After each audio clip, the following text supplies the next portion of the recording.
Welcome to Go Open, the world's only program dedicated entirely to open source. What's open source? It's what happens when people from Cape Town, hippies, get hold of software. Stop hogging, share, kumbaya. I'm just kidding, but it's kind of like that, and we'll explain it as we go. Very exciting, and it's not just about PCs and laptops and hubs and bits and bytes and hubs and terminals and portals and gateways and all that. There's more to it, because it's a modern world, even though our children will look at it one day and go, interstellar travel. What were you thinking, you weirdos? What do you call that, the fur tracker thing? And then later on we have a competition where we ask you questions, you give us answers, and we give you prizes. It's fantastic, and there's lots of them. Go Open.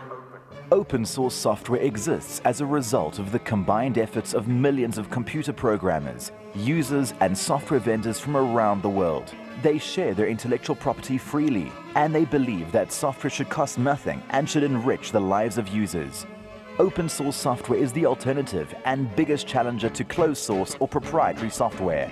It generally costs the user nothing. It can be distributed freely to anyone. Download it, use it, modify it, and give it away. It's a whole new world. Open source is the future of computing. And now for our main story. That's correct, a homegrown success. We have an exclusive interview with Mark Shuttleworth, South Africa's favorite internet billionaire. And we talked to him about how open source was key to his success.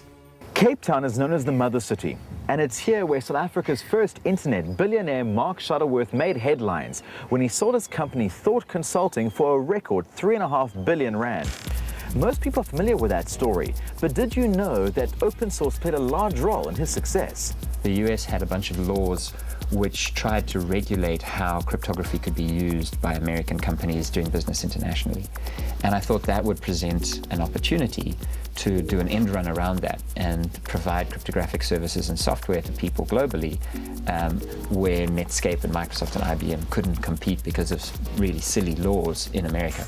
And because I'd become familiar with open source software, I knew that the tools, the web server tools are available, and I knew that the cryptography tools are available. It was just a matter of putting those two together. It was a way of starting to meet the engineers who did the cryptographic work for Netscape and for Microsoft.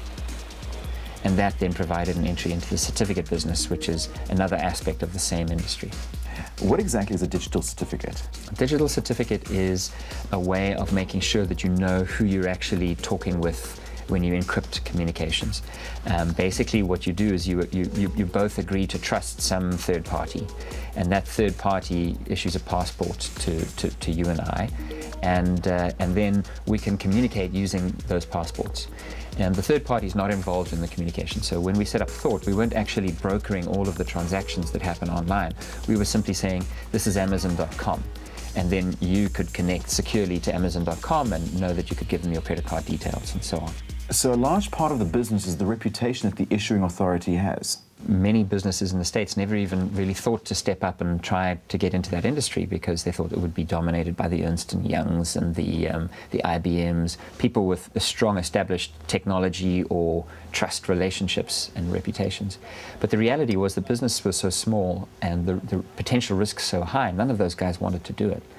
And so there really was a sort of counterintuitive opportunity for a little guy to climb in. Initially operating from his parents' garage, Mark grew his company first into a converted house and then into custom-built offices. It was a time when the internet was expanding and e-commerce was taking off.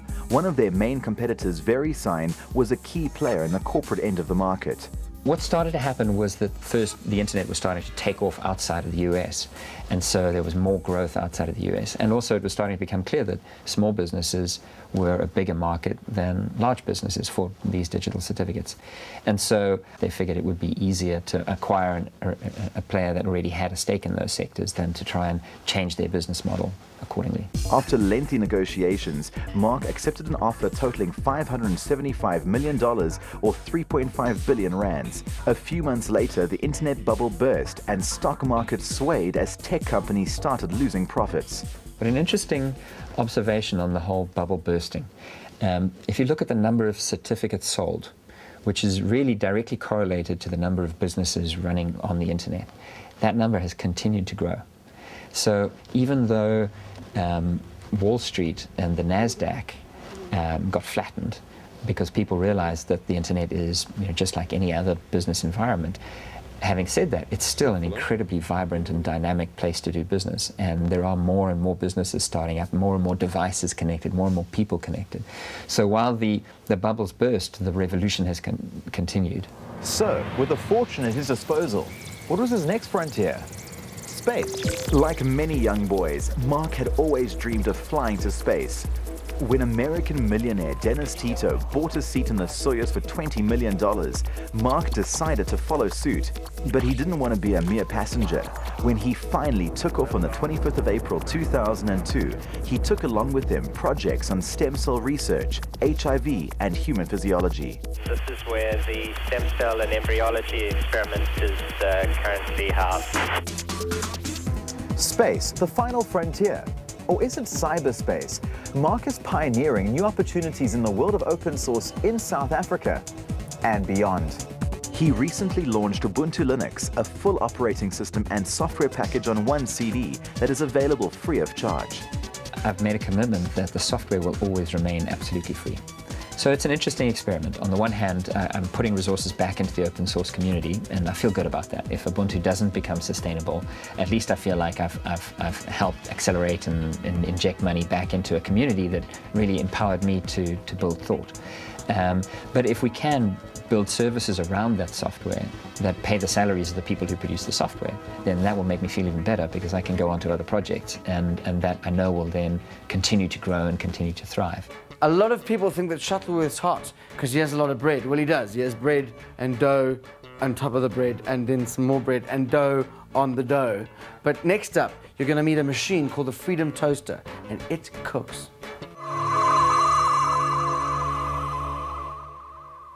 Mark Chase, our intrepid reporter, went to Cape Town to find out about a very different kind of toaster. It's called the Freedom Toaster, and it's best served with lashings and lashings and lashings of open source. So you want to get Linux. Here's the problem. It's 700 megabytes, and with a dial-up modem in South Africa, it could take you one heck of a long time to get this sorted out. Here's the solution.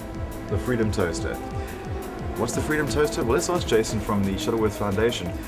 We all say that open source and Linux is free, but connectivity in this country adds a price tag. So what we've come up with is the Freedom Toaster, and it's basically just a computer, regular everyday computer with 3 CD-ROM drives in it that write your CDs for you. And they do that simultaneously. All you have to do is just choose what you want, and it'll do it for you while you wait. Now you're going to show me exactly how easy you say it is to get my favorite distro off the system. There's a No More button over there. Now, if you just want to know more about Linux and you don't want to burn CDs, you can go through that process. However, if you want to just burn your CDs and you want to get out of here, you can click Choose Distribution. Many Linux distros take up 3 CDs or more, which is why the Freedom Toaster has 3 independent CD burners, a world first in programming terms. It took just 7 minutes to burn the entire Mandrake distro. Simple as that. Yeah, that's it.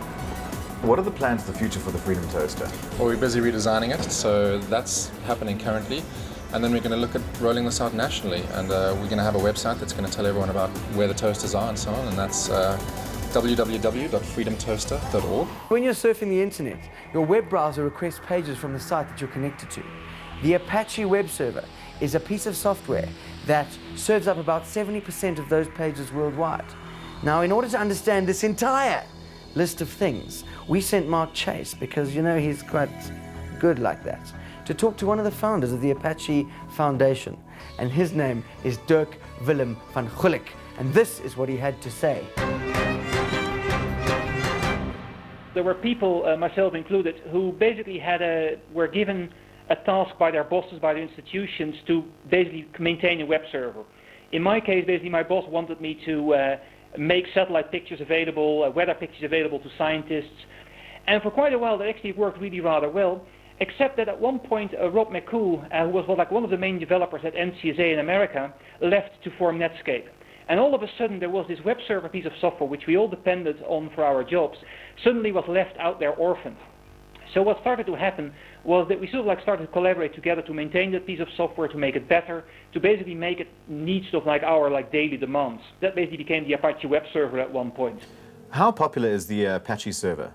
The World Wide Web sort of like originated from CERN in Switzerland. And with it came a very like small server, which was only really suitable to be run on mainframes at that time. Since then, basically, we've sort of like grown from like being just a few percent to like well over like 70% of the web servers in the world. Specifically, if you go to like the very large super sites like Yahoo, like Amazon, those are typically the sites which run the Apache web server. So if you actually look on the wire, if you look at like the number of pages being served by Apache or the amount of bandwidth Apache basically uses worldwide, the numbers are even higher than that 70%. A lot of people who believe in open source say it's empowering not only to developers but to users as well in the end, because it's about freedom versus being dominated by proprietary software and those proprietary software developers. What is your whole feel with regards to open source and the future in that? I have to disappoint you there, or basically disappoint people who are looking in the Apache Software Foundation, sort of like for people on a mission who really want to evangelize open source in the world. Most people in the Apache Foundation are actually not quite like that. They're sort of like, they typically have like real jobs, real customers, who just have like demands. And they found that the cheapest way, or the highest quality way, or some other compromise way of actually serving their customers is by using open source software and collaborating by others. So most people are simply there because it makes sense to build software together. What threats do you foresee the internet will face in the future? Right now, you can use the same web browser, the same web server, anywhere on the internet. Whether you're in China, in America, in South Africa, it doesn't matter. Everything can talk to everything, and everyone can basically using the same language there. And of course, there is always a risk that at some point, a certain area of the internet sort of like starts to speak their private language. Dirk, thank you so much. We really appreciate that. Thank you for joining us here at Go Open. And from all of us here, have a wonderful day. I'm kidding. I was kidding. It's a joke. Here's a story to warm your little heart. Gail Reed hated school, but she came back, and with the help of the Shuttleworth Foundation, she transformed her old primary school into a technological marvel. Wonderful. Kensington is a quiet, working-class suburb in Cape Town, which managed to escape much of the turmoil of the apartheid years. One of its most successful children is Gail Reed, who cut her teeth in the field of computer supplies. 2 years ago, she and her husband founded their own business in Johannesburg. It was daunting. It was good nerves. I knew that that was going to be, after 5 years, I knew that I wanted to start my own company. Gail's company has gone from strength to strength, but she hasn't forgotten her roots. Hello. I can't remember any uprising in this area, and to me it just seemed as a child it was a normal upbringing. We didn't know how it was going to affect us. Gail was schooled at Windermere Primary School in Kensington. When she was a child, the school had no library. Last year, she donated 120,000 rand to start a library and create a computer lab, but the school needed help to set it up. We heard about the Shuttleworth Foundation that was assisting school. We then applied, and within no time I think we were responded to, and the response was very positive, as you can see. They walked in here at about 9:20, and they told us, right, we're going to get started. We went into the corridor, rolled out the cables, children were hands-on, everybody was involved, and it was amazing for me to see that within the space of less than 3 hours, we had all these computers, all of them were up and running, and it was all systems go. Part of why I got interested in the project is because I wanted kids to have a different learning experience and also be prepared for what's out there. The Tux Labs project is placing computer labs in schools across the Western Cape. In keeping with the philosophy of building on existing resources, refurbished computers are often used, running free of charge software. Volunteers are often sought within the school to create a culture of involvement and ownership. This has proved to be a very cost-effective method of deploying IT in schools. When I spoke to the co-sponsor of this particular lab, she had 120,000 and set up 10 computers in this particular lab. They were also under understanding that they should buy the proprietary-based licenses, which was not included in that particular budget. So the cost would have been higher. Open source software solved that problem, as Tux Labs always installs a free-of-charge version of Linux. And the Tux Labs boffins were able to bring in cheaper, refurbished computers running on a thin client network, with just one powerful server doing all the hard work. Instead of 10 workstations, they were able to install 40, with money left over for library books. People will realize that these things are not really sort of door stoppers, you know. You can turn them into workstations and make a real impact in a child's life. I knew that should the school have PCs available to the kids, it would just open up their world a bit more. You don't have to be a school to benefit from free software. Oh no, no way. Mighty businesses need enormous, vast, huge suites of Office applications, and many of them will pay for them, but some won't. Mark Shuttleworth is doing it with OpenOffice.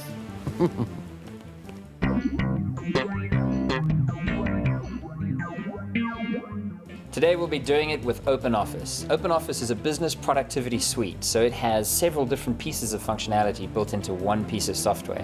It has a word processor for creating documents, a spreadsheet for working with mathematical functions and tracking business expenses, and it has a presentation package that will allow you to give presentations. Today we're only going to touch on two of those pieces of functionality, the word processor and the spreadsheet. I use OpenOffice every single day. That's how I exchange business documents with colleagues here in South Africa and all over the world. No matter what software they're using to write those documents, I can usually exchange my documents with them without any trouble at all. Creating a text document is exactly the same as how you're used to doing it, in whichever word processor you currently use. It's feature-rich and offers you a host of templates to choose from. What's more, it's fully compatible with all of the popular word processing packages you currently spend money on. The spreadsheet component of OpenOffice is equally familiar. You won't even realize that this spreadsheet isn't the one you've been using all your life. It has all the expected formula functions, and creating charts from your tables is a cinch. One major advantage of OpenOffice is the price. It's completely free, and because it's open source, developers are continually improving it, making it a very stable package. You can find out more about OpenOffice at its website, www.openoffice.org. It's freely available and runs on Windows, on the Mac, and also on Linux. You see, that's the good thing about OpenOffice. It's free, and it's free. It's free in both senses of the word. But if you're some big company that needs to spend lots of money, like thousands and thousands, get the free OpenOffice and give the thousands to a school that needs the money, and everyone wins. They get the money, and you get to say, I spent the money. So everyone's a winner. It's fantastic. Now, coming up as a man, a geek really, he's sort of like a guy, but kind of different in a way that he likes to be. He knows all about FreeBSD, which is very exciting. It's like all the bad things without the penicillin. In the meanwhile, keep your trigger finger happy, because you need to SMS us so you can win the competition and get the thing with the thing that's got the thing. So that's going to be huge.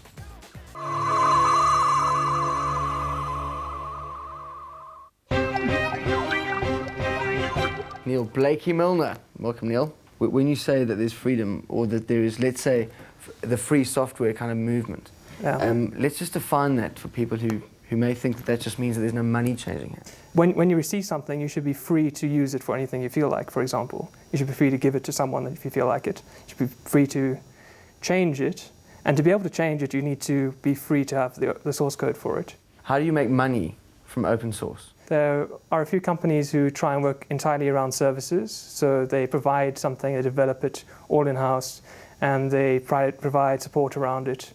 Okay, so in your ideal world, how would software exist? I don't see proprietary software disappearing. I don't think there's necessarily a need it should disappear. It fills a whole bunch of specific niche areas very well, especially small areas of science, things that are really hard technically, the things that you don't want to talk about, like the routers and the networks and all the rest of it. Open source makes a lot of sense. Neil, it's not as simple as just having sort of, open source and that's it. Obviously within open source there are different areas of thought. Yeah. Can you just explain FreeBSD? For me, the philosophy of FreeBSD really is providing something for anyone to do anything with, for any purpose whatsoever, without any restrictions. The minimum requirements really are that you have to tell people that when you distribute the code that you are the author, and that when you distribute, if you use the code, then you can't come and sue me. What are the sort of achievements that have happened because of this freedom? Well, I mean, the biggest example really is probably the Mac OS X operating system by Apple. They took a very serious change in architecture, and to achieve that by writing the whole thing themselves would have just been an insane endeavor. And so they used a lot of programs that are available in FreeBSD, and things around that as part of their operating system. So, and as a FreeBSD developer, as someone who's contributed code to it, there's a very good chance that the code that I've worked on might be available to millions of people around the world, not just techies and geeks and so forth. Okay, cool. That's very good. Thank you. It's almost that time again. Winner time. Yes, I'm talking to you, you big winner. But first, get your browser to these web addresses.